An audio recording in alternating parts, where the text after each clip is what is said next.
on a compact compound, which is easier to, of course, cover. At the same point in time, Quantum Rage, they've got themselves a two-man split where two of them are at the high ground and two of them spread out into individual compounds, where of course the factory is going to be in the center where we can see 10 to nothing. So an interesting position for Quantum Rage, but also a difficult one to defend. Well, with this particular circle shift 50 esports was again finding themselves on the periphery of the circle and the safety of the circle as they were holding the center of the previous one. Very good IGL decisions are coming when it comes to zone rotation and being friendly with the circle. The way they are reading the zone 50 esports is very impressive. But right now, other fight is breaking as grounders are showing on the doorstep of 52 esports. They want this particular compound where 52 is going to retaliate as they take down over there. Now, Mr. Black and Jigsaw. Let's see what's gonna happen. Jigsaw might be looking for a rescue or a revival on the fallen comrade, but Joker might go for a little flank angle onto the plus of grounders.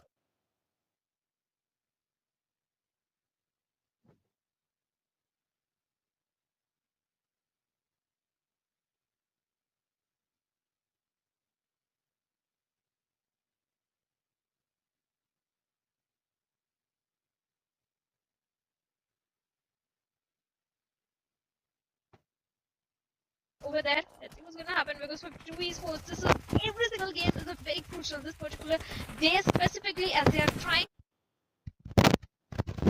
And that then as well.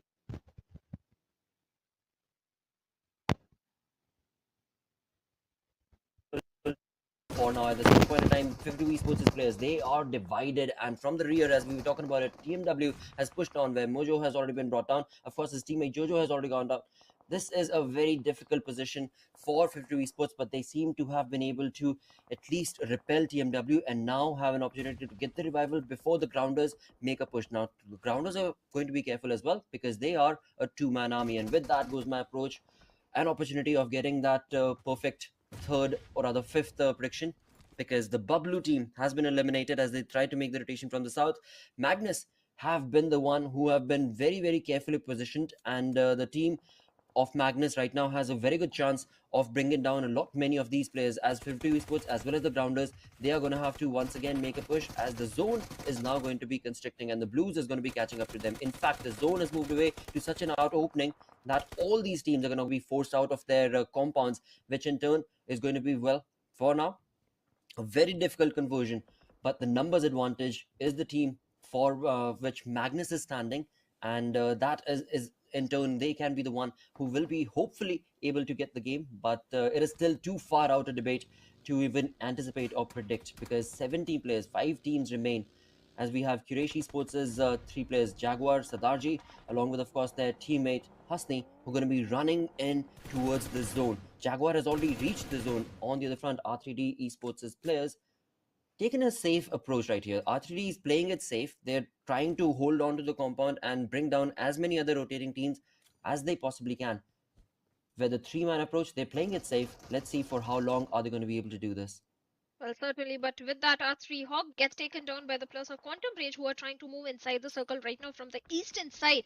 But on the western side, 50 esports, they managed to eliminate two teams in the very same compound without suffering any kind of casualty. But now the casualties are coming from the side of Sardarji of Quresh esports and Mojo all still bleeding out. Now 52 was standing as two-man army. It's all upon their teammate Mojo to stop the push that might come in from the players of Quresh esports as their other teammate might go for the rescue mission of the fallen comrade. Mojo still bleeding out Joker and Jojo. Let's see what they are going to do. Nojo, I'm sorry, Nojo is going to retaliate with that grenade over there, but is going to fail to make any kind of a connection. But Joker with that M16 will find a connection onto Sardarji, and Hasni is also very low in HP, and Nojo will take him down. That means 52 esports, the way they are picking up the aggressive stance and winning every single fight right out there is very impressive. But with that, one of the player Nojo, who went a little aggressive to the side of Jaguar, gets taken down, still bleeding out. Now Jaguar. Joker is going for the push on the last player of Koresh Esports. That is going to be Jaguar, who is holding a little strike. And Noah managed to take down the other player. Where's the synergy from the side of 52 Esports, which they were showcasing up until now? Now, the last man standing, will he go for the rescue? No, he'll eliminate Jaguar over there. And now he has time to revive his teammate. The numbers advantage has already been taken down by from 50 Esports. Absolutely. What a chaotic fight that was. If it esports should have been a little bit more synergistic, but anyhow, we move on away from one fight to the next as Quantum Rage are now going to be in our crosshairs. And against them, of course, is going to be Magnus, where, of course, Zen, well, it seems like he's going to get eliminated. Along with that, of course, Tantanatan, the way he's pushing on against Finisher is looking like very much an aggressive approach from Quantum Rage. And definitely they do have the advantage of doing so because they have the higher ground. But in turn, one of their players has been brought down as well. So now it all boils down to an equal affair, 2v2 situation between these two, or correction, 2v1 situation where Magnus Finisher is going to be pushing on all by his lonesome, and just like that, it seems like he's going to be the one finishing down the position and opportunity of Quantum Rage walking away with a chicken dinner. Now it is a 3v2 affair between these two teams, for two esports against the players of Magnus, where Magnus have now taken the higher ground that was in control of, well, none other than Quantum Rage. But one thing that Magnus do not have is, of course, the zone, as the Blues is slowly but surely going to be catching up to them. 52 Esports, they have the zone. All they need to do is play it safe, play it passive. Certainly, they have the circle, they have the cover, also hard cover in the name of the airdrop and a wall, a broken wall also. So 52 Esports, yes, they have everything working in their favor. But Magnus Esports, like you also mentioned, they are in a height advantage, but they have to go down. They have to go move inside the circle. But the minute they will try and do so, maybe 52 will capitalize. Or the only thing that can work in their favor is a vehicle. They have a vehicle, so maybe they might be able to do so when one of the player might provide cover fire from the backlines. Let's see, Roland with the smokes is already closing the distance towards the side of 52 esports, and finisher still holding on to the back angle, providing the perfect cover fire in case 52 esports player speaks and shoots in the direction of Roland and faster. Now Roland has already moved to the safety of the compound, so safety of the circle, I'm sorry, and with his throw burst is looking for the knock onto 52. Well, there we have it. Again, it is Magnus Esports who are in control of this contestation. 7 defeats, 7 elimination points already confirmed for them. Again, there's going to be his final nade, but will this bring in any damage? Yes, they do have the numbers advantage. All they need to do is bring in a little bit of a Molotov, get a little bit more smoke wall created right through, because right here in front of this tree trunk, he has no cover. He's going to have to fall back and regroup, or rather create a flank angle, and that's exactly what he's working towards. On the backlines, on the front of the hill, they have kept one of their players in the back as well. So very good positioning from Magnus, but they don't have a lot of angles to take these fight from. If they can somehow spot out Joker, that is what Faster is trying to do.